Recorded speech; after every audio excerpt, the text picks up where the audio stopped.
Good day everyone, this is Danilo Novinario from BS Ed 2 Science, and today we are going to make a DIY or do-it-yourself electroscope.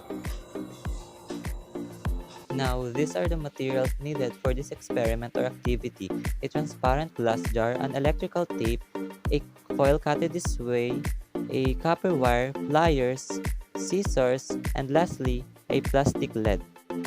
Moving on now to the procedures in making this DIY electroscope. First, we have here our copper wire and we are going to shape the other end of it into a spiral form.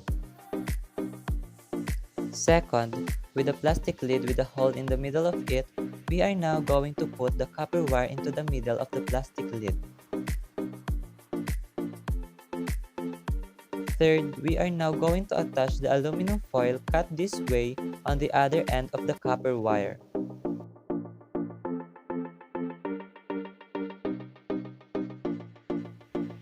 And with pliers, we will slightly bend and curve the end of the copper wire so that the aluminum foil won't fall off. And lastly, after assembling the copper wire, the plastic lid, and the aluminum foil, we'll now seal the plastic lid into the glass jar with electrical tape.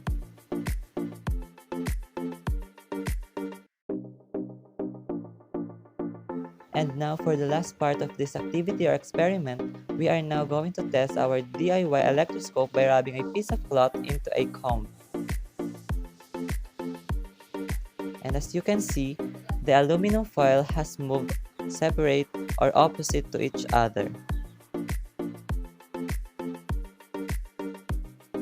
For the conclusion of this activity, electroscope detects static charges. Thus, through the two objects rubbed together, the electrons which are negatively charged can then travel through the copper wire of the electroscope down to the pieces of foil which both become negatively charged. These negative charges push against each other, causing the pieces of foil to repel.